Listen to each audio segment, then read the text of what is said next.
This will be your only warning.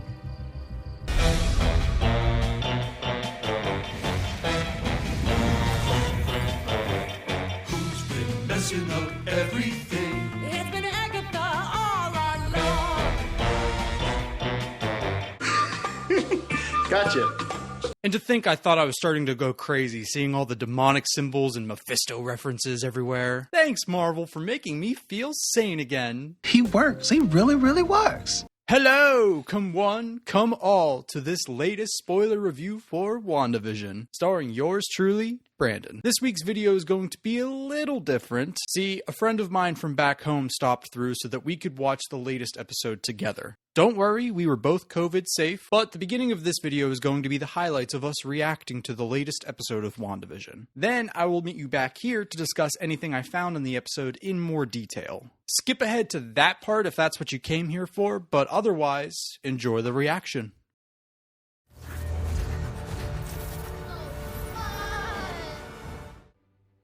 I love how it cut to her saying, "Oh fudge," instead of "oh fuck." It's kind of like she got TV sitcommed. Like, as soon as she went through the barrier, she got censored. It's pulling the Christmas Story. But she didn't say fudge. Yikes on bikes. She's losing control. She's already lost control. See that missing kid on the... Was it a missing child on the milk bottle? Yeah. The logo looks like Modern Vision. Or Modern Family. Modern Vision. Why is it still a carnival? Does it just stay a carnival? Because they're clowns. Act like clowns, become clowns. Oh my god, what's she gonna do with those kids, man? Is she gonna eat them? She did say she bit a kid. But are they gonna meet their guy? Are they gonna meet their guy? Who's their guy? It ain't Reed Richards, I'm telling you. That's for not giving you the coffee. Wait, who's that? That was creepy. Just gonna go right through. Oh, are we gonna see her abilities this episode? Look at that! Ah! They're doing it! They're doing it! Oh, hell yes! Look at her eyes, man. Oh, yes. That is Photon, baby. We did it! We made it to the final 3 episodes of WandaVision. The episodes that everyone, specifically Paul Bettany, has been hyping up since before the series even began. Saying that it'll include the craziest moments of the series, most equated to our favorite marvelous moments of the MCU. But is the first of these episodes really that groundbreaking? Is it as grand spectacle as he made it seem? Are all of our questions answered like we had hoped? Sort of. It's kind of a yes and a no. We are given a lot of exciting moments in this episode, as well as answers to some burning questions we've had all season long. But as for the rest of the anticipation, the rest of our predictions that we've been making, well, I just think the overall message has to be to maybe keep our expectations on the low side. But ripping off the biggest band-aid of them all, we finally officially got confirmation of who Agnes really is. And I would just like to say, I knew it! I told you! I told you so, I told you so, I told you. After all of these setups and Easter eggs and nods to Agnes's devilish schemes, the last episode actually had me doubting her involvement in the first place. But after she comes to Wanda's rescue and offers to take the kids off her hands for a day, I knew something was up. I actually did bite a kid once. You don't say. Did you happen to chop one up too? Throw 'em in a big old pot? Boil 'em, mash 'em, stick 'em in a stew? Potatoes. I've seen the Vavitch. I know what all you witches eat. Billy does start to become wary of Agnes's intentions, or rather, Agatha. Man, that feels good to say. He even slightly flinches when she looks at him with those hungry eyes. She's like, damn it, he's on to me. I gotta get rid of these kids now. And your little dog, too. And now that the kids and Vision are both out of the picture, the only thing left to do is to get Wanda into her dungeon. Appearing as simply the friendly neighbor just once more, breaking up the fight between Wanda and Photon. Yes, that's her name now. Agnes invites Wanda inside to calm down, and Wanda starts to realize that she's never seen the inside of her house before. A rather old-timey and grungy-looking home. I mean, the fly on the wall is a nice touch, although this could be a reference to something more sinister. Maybe it's some other entity in disguise. Don't say it. Maybe it just so happens to be Don't you say it. the devil himself. Listen, I know it's crazy and I know not everybody is Mephisto. Come on! But I'm being fully serious. Mephisto did first appear as a fly on the wall in the comics. So I know not everybody is Mephisto, but everybody might be Mephisto. Or as we now know, it was Agatha all along.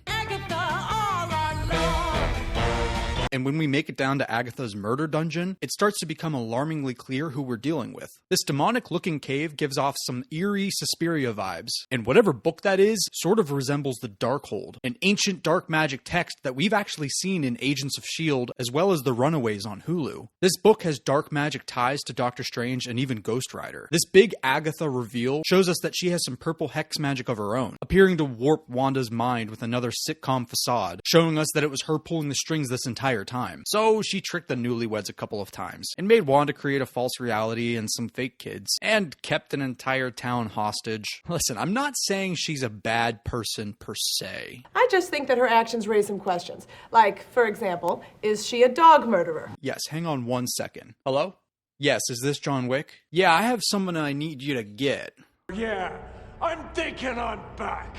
If Agatha was behind all of this illusion, then did she create Evan Peters' Quicksilver or simply pull him from another universe? Or is this something else entirely? Our first ever after credit scene of this series shows us that he is still very much at play here. Could this still be a multiverse scenario? Time will tell. But this all seemingly confirms that Agatha and some other entity, maybe, Don't say it. has been using Wanda this entire time as a means to feed off of her energy. And that's a lot of energy. After using all of that power to expand the bubble to save Vision, she needs a day off, which allows the show to play off the new era sitcom trope of mom being overworked and maybe having a hangover. Resting her eyes. Listen, I know what it means when moms say they need to rest their eyes. When my mom says that she needs to rest her eyes, it simply means those eyes are resting until they fall asleep. Long story short, leave her alone. Wanda's enthusiasm during the previously on segments also seems to diminish as the episodes progress. Previously on WandaVision. Previously on WandaVision. Previously on WandaVision. Previously on WandaVision. Wanda's lack of enthusiasm actually fits the monotone, dry humor style that most of our modern-day sitcoms emanate. This episode being a weird blend of Modern Family with the Office theme song is actually the perfect setting for us to get some insight into how Wanda is truly feeling about all of this. And it's really sad. I'm fine. Of course. I'm fine. Of course.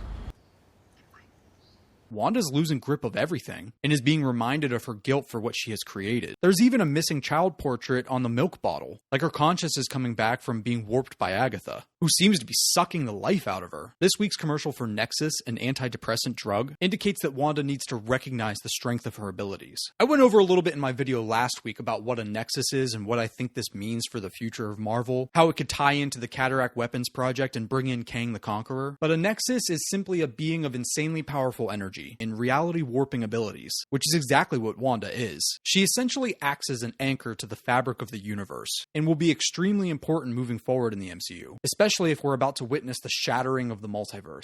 And this commercial disguised as an antidepressant drug indicates that Wanda needs to recognize the worth of her abilities, so that she can fight back against the true evil in this reality. And it doesn't look like she'll be fighting alone once Monica and Vision come to the rescue. Yep, that's me. You're probably wondering how I ended up in this situation.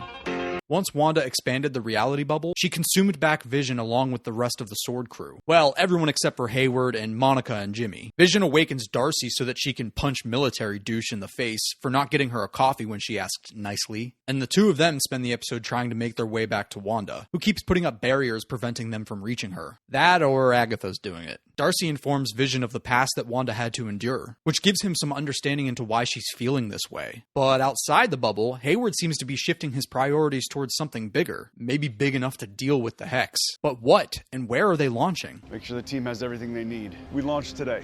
Are they launching the Peak, the Sword headquarters that orbits Earth, where we may have last seen Nick Fury at the end of Spider-Man Far From Home, on a spaceship with a bunch of Skrulls? I do think that Skrulls are heavily involved with Sword, and that Hayward might be one of them. Or they all might be Skrulls. Maybe the blip gave a group of Skrulls the way in to infiltrate government agencies. But this bit of information actually leads us to the most disappointing, but also fantastic payoff of this week's episode. No, not that kind of fantastic. Sorry to burst your bubble, kids. But like I said, lower your expectations. Hey. We are finally introduced to Monica's aerospace engineer, or at least the people working for that contact. It's not really specified if this is who we are waiting for, but it also seems like this isn't supposed to be that groundbreaking of a reveal, and instead it's a catalyst to set up Monica becoming Photon as the payoff. Though that comment about not being the only ones we're loyal to sort of screams Skrulls to me. She's not the only one we're loyal to, Captain. Skrulls were the allies of Monica's mother Maria and Captain Marvel, and Monica was also close friends with Soren and Talos' daughter. Could this Captain Goodner be that Skrull friend, just not yet revealed? But none of that matters because, like I said, the payoff is Monica attempting to breach the barrier, in a tank that was designed to infiltrate Westview. Instead, it's destroyed in the process, in a very Fantastic Four origin-like scenario. But Monica doesn't stop. She rushes the barrier by herself, and begins to separate into multiple personalities as she makes her way through. But she pursues. She fights back, hearing the voices of her mother and Carol Danvers, motivating her to survive. Only if you learn to glow. And she does glow. Her eyes begin to glow blue and she's able to see the energy that surrounds her. All of the energy on the electromagnetic spectrum, which could be an indicator to her alias being Spectrum. But I do think it's going to be Photon as an homage to her mother's call sign. Monica goes after Wanda, which triggers her almost instantly, causing her to attack. But Monica's new powers allow her to handle it with grace. All you do is lie! You're gonna do superhero landing. Wait for it! Woo! Superhero landing! Yeah, that's really hard on your knees. Also still getting that villain vibe from Wanda, for sure. About that, I don't want to hear about it. If everyone that's in Westview ends up with powers like Monica did, because they crossed the hex barrier, this could be our explanation to how we get mutants in the MCU. But at the same time, it would be a little strange if all of the mutants in this universe come from a small town in New Jersey. That's just lazy writing. But nevertheless, Agatha interrupts, which leads us to the grand reveal of Agatha Harkness, where the TV format actually reverts back to the cinematic widescreen, maybe letting us know that we are done with the sitcoms. This is very real, and Wanda's going to need all of the help that she can get. And I feel like next week isn't going to be our payoff episode. It may in fact be our flashback episode where we've seen all of those clips in the trailers, explaining just how we got here, how Agatha came to be involved, maybe told from her perspective. The showboaty display that closes out the episode actually shows us that she's the true star of the show. They love me.